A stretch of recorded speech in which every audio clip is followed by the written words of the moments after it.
A single dad janitor gave his last meal to a mysterious woman crying in a forgotten hallway, unaware she was the billionaire CEO of the building he cleaned.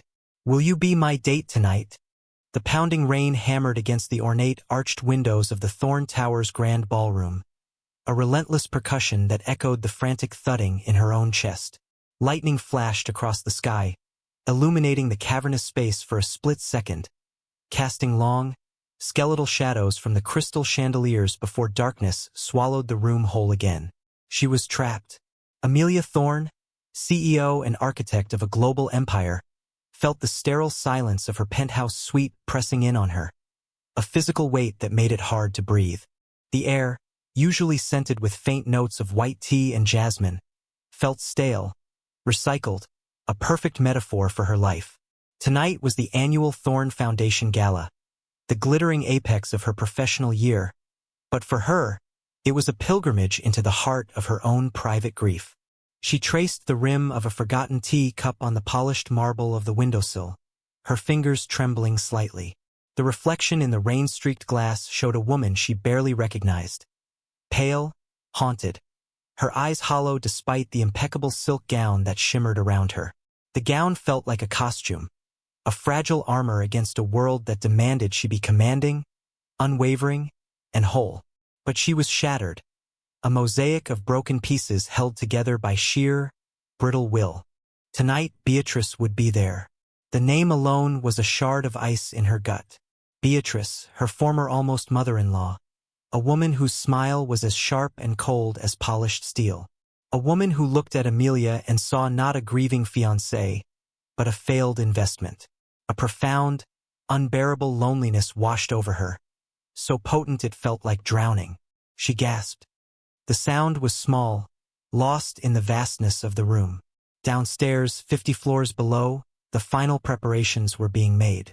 Gleaming silverware was being aligned with geometric precision. Crisp linen napkins were being folded into intricate swans. An army of staff moved with quiet efficiency, their movements a choreographed ballet of service. And among them, unseen and unheard, was Leo. The biting cold of the service alley seemed to seep right through his worn jacket, a damp chill that settled deep in his bones. He clutched the thin metal handle of his mop bucket, his knuckles white, his gaze fixed on the grimy concrete floor. This was his world, a landscape of scuff marks, discarded cigarette butts, and the lingering scent of disinfectant. He was a ghost in the machine of this stately, gleaming tower, a necessary but invisible component. His shift had ended hours ago, but he'd taken on the extra gala work, the few extra dollars a desperate necessity. They were a flimsy dam against the rising flood of bills, the eviction notice tucked inside his wallet a constant, crinkling reminder of his failure. His daughter, Lily, was the golden glow at the center of his weary existence.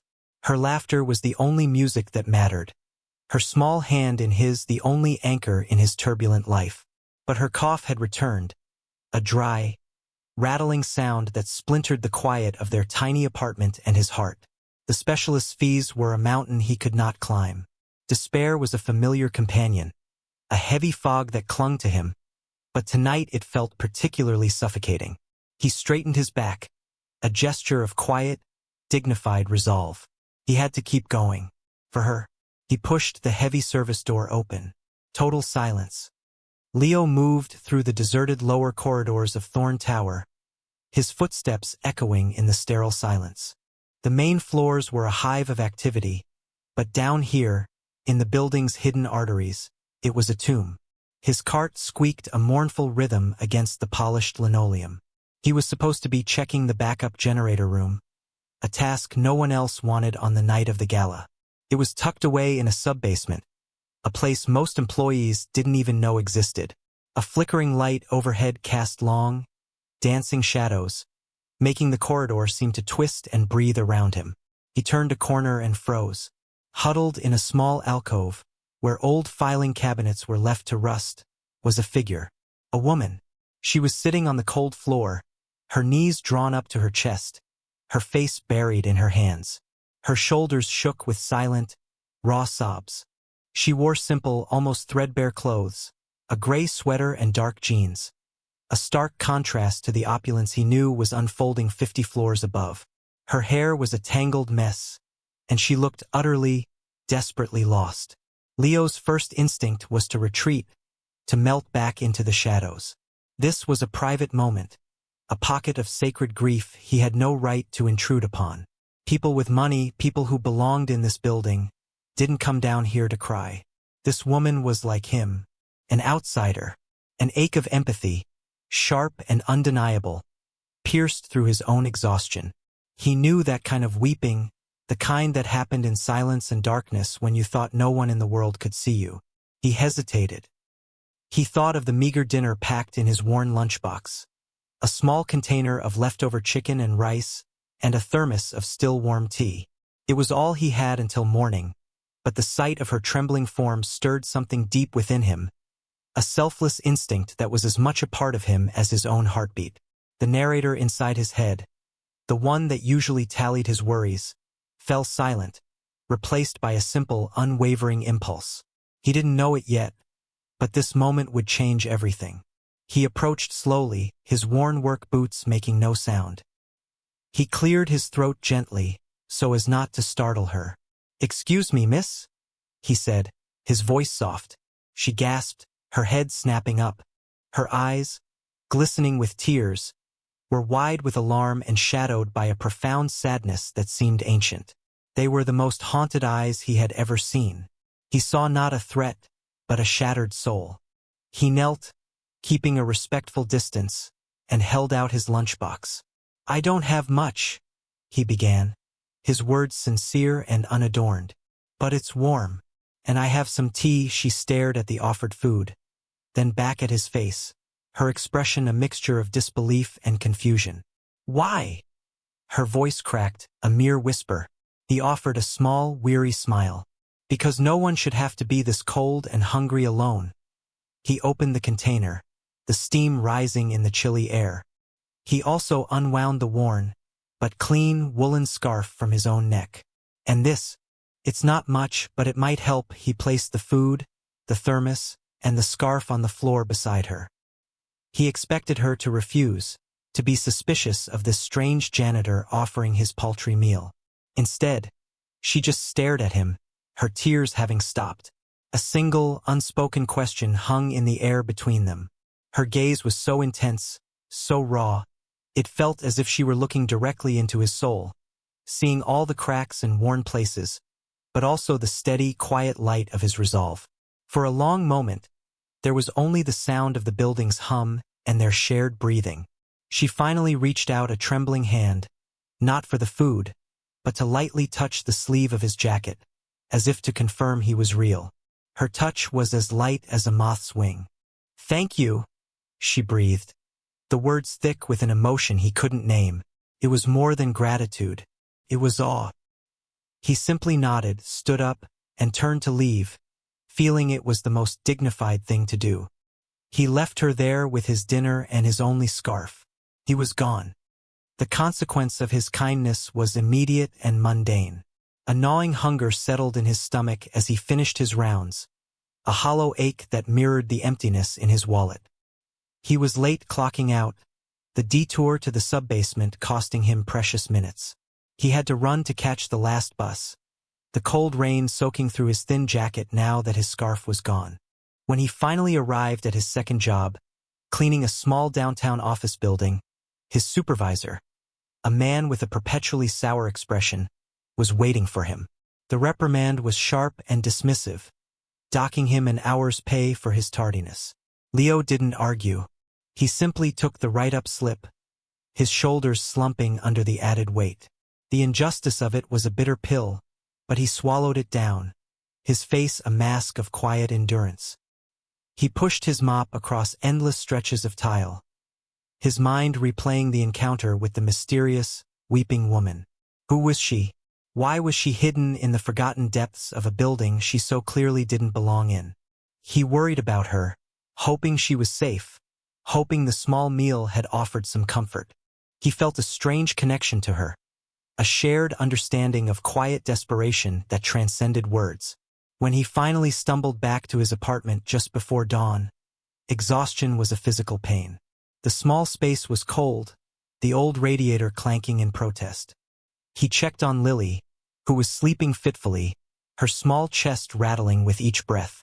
He pulled her threadbare blanket up to her chin, his heart clenching with a familiar mix of fierce love and crippling fear. He sat at the small kitchen table, the eviction notice on the counter catching the flickering light from the street lamp outside. He had given away his dinner, lost an hour's pay, and was no closer to solving his impossible problems. A wave of profound weariness washed over him, and for a moment, his unwavering resolve faltered. He buried his face in his hands, the silence of the room pressing in. He felt utterly and completely alone. Amelia Thorne sat in the back of her sleek, black car, the city lights blurring into streaks of gold and silver through the rain-streaked window. She clutched the worn, woolen scarf in her hands, its texture a grounding contrast to the cool, smooth leather of the seat. The simple fabric smelled faintly of laundry soap and something else, a clean, honest scent of quiet dignity. It was the most precious thing she had held in years. The taste of the simple chicken and rice lingered on her palate, more satisfying than any of the Michelin-starred meals her life afforded her.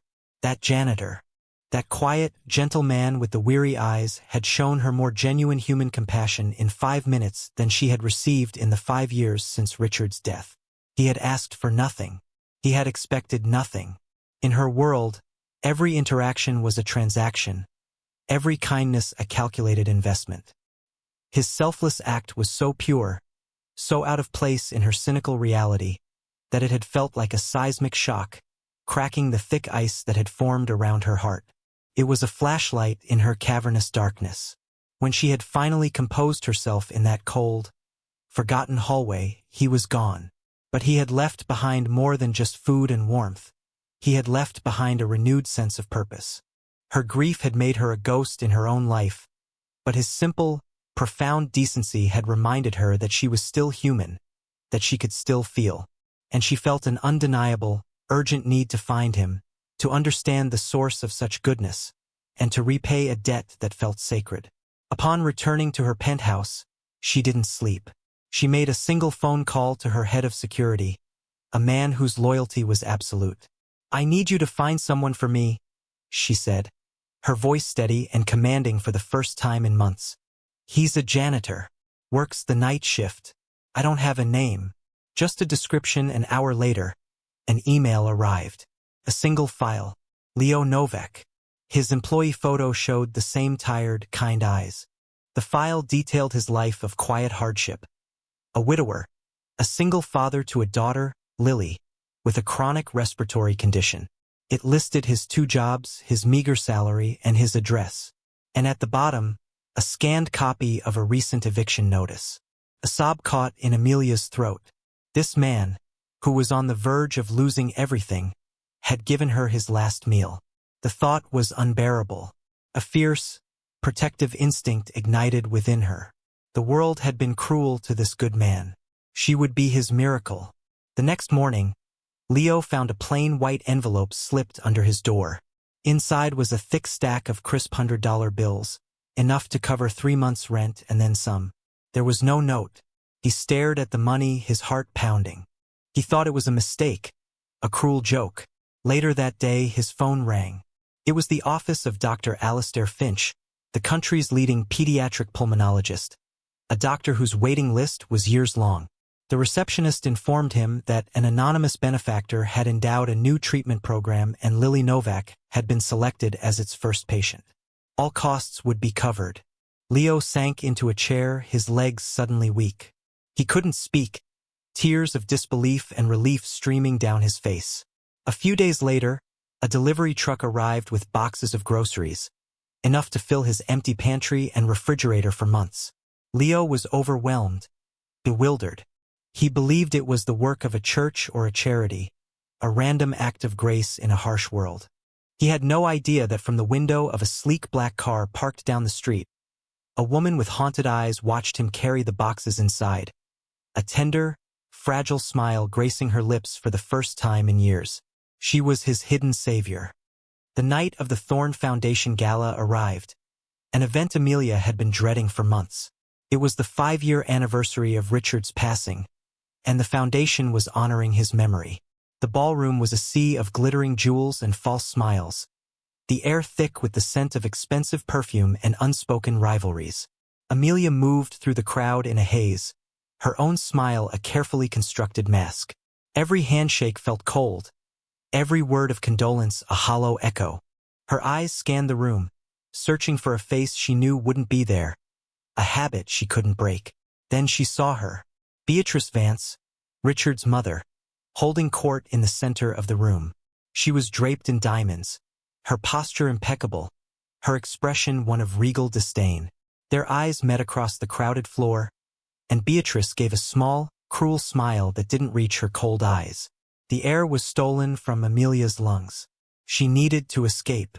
She slipped away through a side door, finding herself on a deserted stone balcony overlooking the rain-slicked city. The biting cold was a welcome shock to her senses. The mask finally crumbled, and a single hot tear traced a path down her cheek. The weight of the last 5 years, of her loneliness, of the empty, ornate life she had built, came crashing down on her. She leaned against the cold stone railing and wept. A soft click of a door opening behind her made her flinch. She turned, hastily wiping her eyes, ready to put her mask back on. A man in a simple gray janitor's uniform was standing there, holding a bucket and a cleaning cloth. He was tidying up the service areas even out here. He looked up, his eyes meeting hers, and a flicker of recognition crossed his face. It was him, the man from the corridor. Leo stared at the woman in the breathtaking silk gown, her face pale and tear-streaked in the amber hue of the balcony lights. He recognized her instantly, not from a corporate memo or a magazine cover.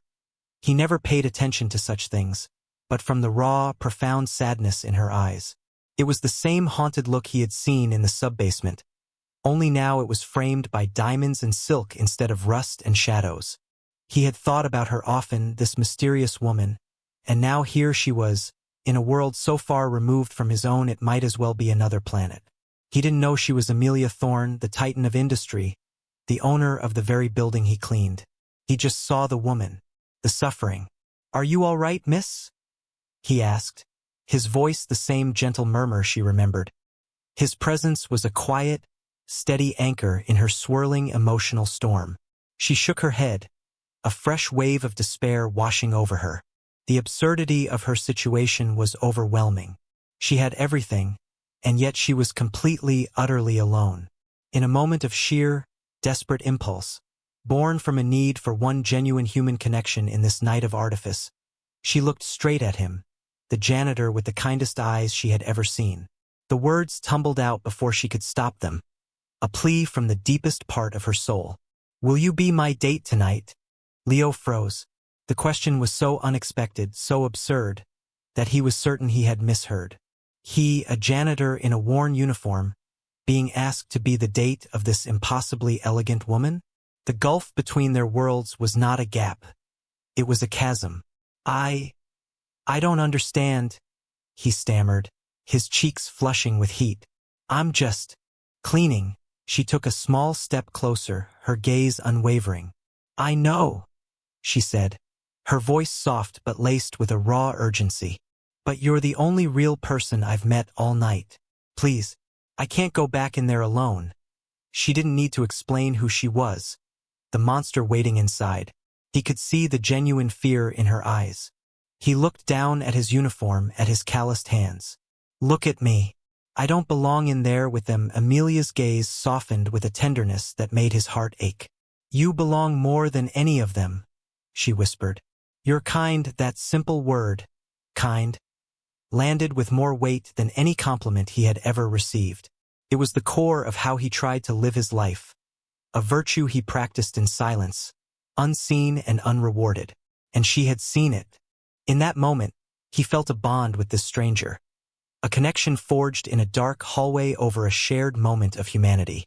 He looked past her, into the glittering ballroom, a world of polished surfaces and hidden cruelties. Then he looked back at her, at the desperate plea in her beautiful, sad eyes. He made a decision. "Okay," he said, the word coming out as a quiet breath. A look of profound relief washed over Amelia's face. "Wait here," she commanded gently. She disappeared back inside, returning moments later not with a security guard to escort him out, but with a sleek, black garment bag. "There's a private washroom just down the hall. This should fit." It was Richard's. She said the name so quietly. It was almost carried away by the wind. It was the first time she had offered a piece of her past to him. The sharing of the suit was a sacred act, an offering of trust.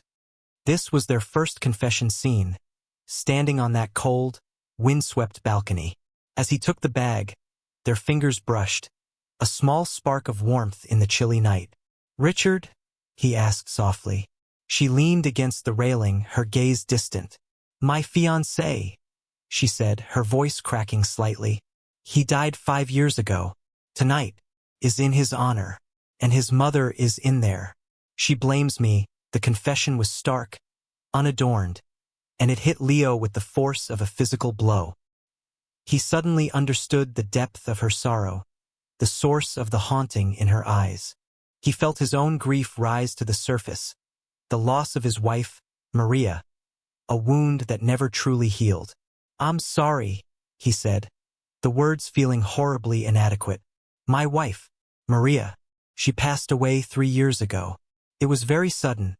He hadn't spoken his wife's name to a stranger in years. But with this woman it felt natural, felt safe. She turned to him, her eyes glistening. For the first time, she saw him not just as a kind janitor, but as a fellow traveler in the lonely landscape of grief. They stood in a comfortable, unspoken silence, the city lights twinkling below like a carpet of fallen stars. A bond was being forged between them, woven from shared tragedy and a moment of pure, selfless kindness. He went to the washroom and changed. The suit was impeccable, tailored from a fine, dark wool that felt alien against his skin. Fit perfectly. When he emerged, Amelia was waiting. She looked at him, and for the first time that night, a genuine, gentle smile touched her lips. She held out her arm. "Leo Novak," she said, having learned his name from the file but saying it now with personal warmth. "I'm Amelia." He took her arm, his rough hand resting on the soft silk of her gown. Together, they walked towards the ballroom doors. He was no longer just a janitor. He was her date. Their entrance caused an immediate, hushed ripple through the ballroom. Heads turned. Whispers followed them like the train of Amelia's gown. Amelia Thorne, the famously reclusive and untouchable CEO, had arrived with an unknown man on her arm. A man whose quiet dignity and handsome features were undeniable in the crisp, tailored suit, but who carried an air of quiet humility that was utterly foreign in this room of preening egos. Leo felt 100 pairs of eyes on him, dissecting him, judging him. He kept his shoulders back and his gaze steady, focusing only on the woman beside him. Her hand was a warm, reassuring presence on his arm. They navigated the sea of curious faces, Amelia greeting people with a newfound, serene confidence. Then they came face to face with Beatrice Vance. The older woman stood like a vulture, her eyes, small and sharp, raking over Leo from head to toe with undisguised contempt. A cruel, thin smile played on her lips. "Amelia, darling," she hissed, her voice dripping with venom. "Who is this person? I don't believe we've been introduced." Amelia's grip on Leo's arm tightened, but her voice was calm and even. "Beatrice, this is my guest, Leo Novak." Beatrice let out a short, ugly laugh. "Novak? How quaint. And what is it you do, Mr. Novak, to afford a suit like that? Or did Amelia simply purchase you for the evening?" The insult was designed for maximum humiliation, to paint Leo as a gold digger, a kept man. Leo felt a hot flush of shame and anger rise in his chest, but he remained silent, refusing to be drawn into her venomous game. He would not dishonor Amelia's trust by causing a scene. He stood with dignified stillness. But Beatrice was relentless. She circled them slowly, her eyes gleaming with malice. She suddenly snapped her fingers at a nearby waiter. "You, bring a cloth. My shoe seems to have found a spot of dirt on this impeccable floor." She then looked directly at Leo, her voice loud enough for everyone in their vicinity to hear. "Oh, but wait, we have an expert right here. Tell me, Mr. Novak, as I hear you're one of the janitors in this building, what's the best way to remove a champagne stain from Italian marble?" The crowd gasped. The humiliation was now public, brutal, and complete. People stared, some with pity, others with smug amusement. Leo felt his world shrink, the glittering ballroom closing in on him. He felt exposed, stripped bare, reduced to his job title, to his poverty. He looked at Amelia, his eyes filled with apology, certain she would be mortified, certain she would discard him and retreat. But he was wrong. Amelia did not flinch. She did not look away. Instead, she released his arm and took a single step forward, placing herself between Leo and Beatrice. A profound, commanding calm settled over her. The air crackled with tension. "That is enough, Beatrice," she said, her voice low but carrying an unmistakable authority that cut through the murmurs of the crowd. Total silence fell. Amelia turned her head slightly, her gaze sweeping over the silent, watching faces. "For 5 years," she began, her voice clear and resonant, "I have allowed you, and people like you, to whisper in corners. I have endured the speculation and the pity because I believed honoring Richard's memory meant enduring his mother's cruelty in silence. I was wrong." She turned her full attention back to Beatrice, her eyes like chips of blue ice. "You ask what Mr. Novak does? I will tell you. He is a man who works 2 jobs to support his sick daughter, a man who faces eviction, a man who has every reason in the world to be bitter and cruel." And yet her voice softened, filling with a raw, undeniable emotion. On a night when he was cold and hungry himself, he found a stranger crying in a basement, and he gave that stranger his own dinner and the scarf from his neck, asking for nothing in return. He showed more grace, more decency, and more pure, selfless humanity in that one moment than you have displayed in your entire miserable life. She paused, letting the words hang in the air. The crowd was utterly captivated. "That stranger," Amelia continued, her voice gaining strength, "was me." A collective gasp echoed through the ballroom. The revelation was a thunderclap, rearranging the entire power dynamic of the room. "This filthy janitor, as you so elegantly put it, saved me. Not with money or with power, but with kindness. He reminded me what it means to be human. The suit he is wearing was my fiancé's, and I can tell you Richard would be honored to have a man of such profound character wearing it." She took another step closer to Beatrice, her presence now utterly commanding. "And as the CEO of Thorn Industries, the sole benefactor of the Thorn Foundation, and the owner of this very building, I would advise you to choose your next words very carefully. Because Leo Novak is not just my guest tonight. He is under my personal and permanent protection. And his daughter's medical care has just been endowed for life by my private fund." She looked past the stunned, speechless Beatrice to the gala organizers. "Beatrice Vance's invitation is hereby revoked. Please have security escort her out. The public salvation was complete." Beatrice stood, her face a mask of fury and humiliation, as 2 security guards quietly appeared at her side. Amelia walked back to Leo, took his hand, and held it up for everyone to see. Her voice rang out, clear and unwavering. "This is a man of honor, and he is with me." The rest of the evening passed in a blur for Leo. He and Amelia left the ballroom shortly after Beatrice's unceremonious departure, leaving a storm of gossip in their wake. They didn't speak as the private elevator whisked them silently up to the penthouse. The gleaming, cavernous space was as intimidating as the ballroom, but Amelia's presence made it feel different. She led him to a soft leather couch overlooking the city, the rain now having subsided to a gentle patter against the floor-to-ceiling windows.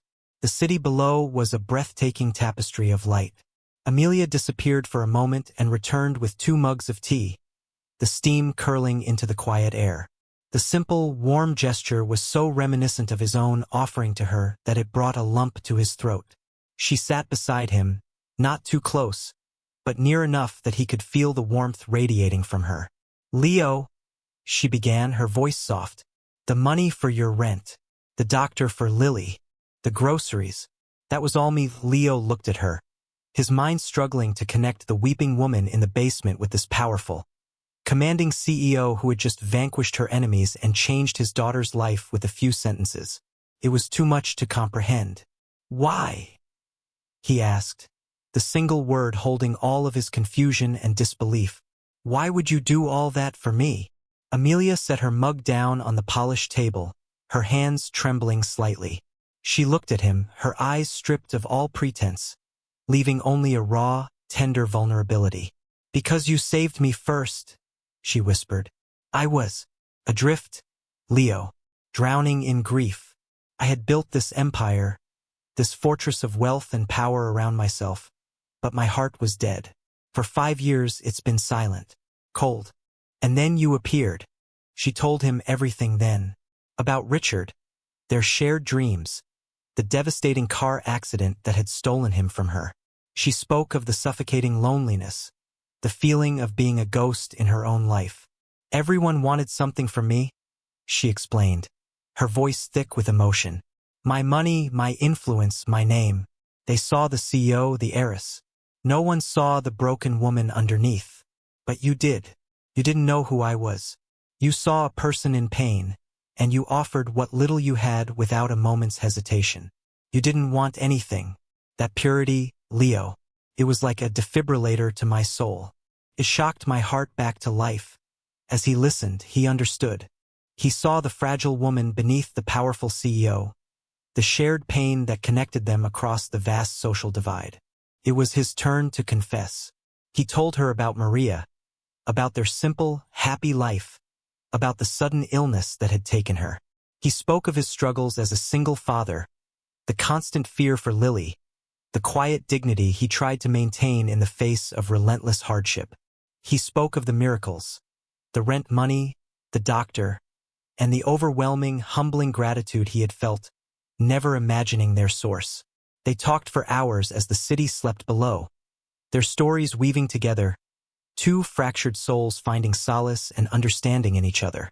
There was no artifice, no power dynamic, just two people sharing their deepest wounds in the soft hush of the night.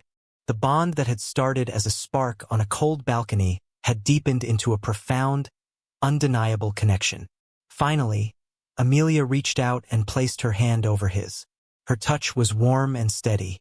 I have more money than I could ever spend, she said, her gaze unwavering. It's been a burden, a reminder of everything I've lost. But you've shown me what it can be used for, to protect good people, to heal. Let me help you, Leo, not as an act of charity, but as a partner. The word hung in the air, filled with unspoken promise. I don't want to be alone anymore, she whispered, her eyes glistening. And I don't want you to be, either. He looked into her eyes and saw his own loneliness reflected there. But he also saw hope. He saw a future he had never dared to imagine. He leaned in, slowly, and gently captured her lips with his. The kiss was not one of passion, but of deep, cathartic tenderness. It was a promise, a beginning. 1 year later, the golden glow of the late afternoon sun streamed through the French doors, illuminating a scene of idyllic peace. Lily, now 7 years old, chased butterflies across a sprawling, manicured lawn, her laughter echoing through the air. She was healthy, vibrant, her cheeks rosy and her breath clear and easy. The rattling cough was a distant, painful memory. Leo watched her from the stone terrace, a gentle smile on his face. He was no longer the weary, haunted man who haunted the corridors of Thorn Tower. The lines of exhaustion around his eyes had softened, replaced by a quiet, steady contentment. He wore a simple, comfortable linen shirt and trousers, the impeccable suits reserved for board meetings. He wasn't a janitor anymore. Amelia had made him the head of the Thorn Foundation's new community outreach division, a role created just for him. He now spent his days helping people just like he used to be. Families on the brink, single parents struggling to make ends meet, good people battered by a harsh world.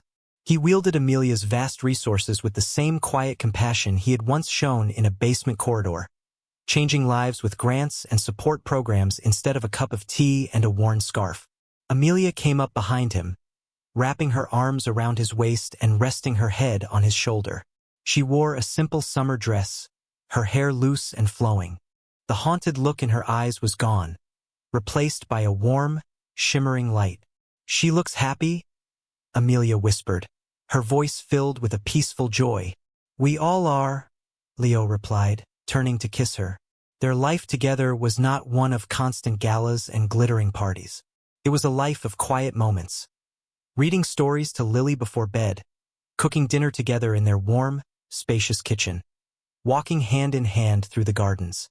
They had built a family, a true home, founded not on wealth or status, but on a foundation of shared grief, mutual respect, and a single transformative act of kindness. The memory of that night in the sub-basement was a sacred story they often recounted, a reminder that the most profound miracles often begin in the darkest of places, with the simplest of offerings. They were two halves of a whole, the virtuous sufferer and the hidden savior, who had rescued each other and, in doing so, found a love more profound and secure than either had ever imagined. This story is a testament to the quiet power that resides in every human heart. It reminds us that an act of kindness, no matter how small it may seem, can create ripples that change the course of a life. Leo's simple offering of his last meal was not a transaction. It was a pure, selfless gesture that pierced through the armor of a woman who had forgotten how to feel. In a world that often measures worth by wealth and status, his story champions the immeasurable value of character, dignity, and compassion.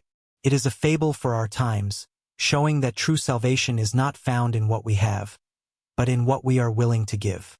If this story touched your heart and reaffirmed your faith in the goodness of people, we hope you'll join our community. We believe that stories have the power to heal, to inspire, and to connect us to the best parts of our shared humanity. Every tale we share is crafted to be a beacon of hope in a sometimes dark world, a reminder that love and kindness are the most powerful forces of all. For more soul-stirring and heartwarming stories that celebrate the triumph of the human spirit, please like this video, share it with someone who needs a little hope today, and subscribe to Soulful Love Tales. Your support allows us to continue creating inspiring content that touches hearts and changes lives. We'll see you in the next one.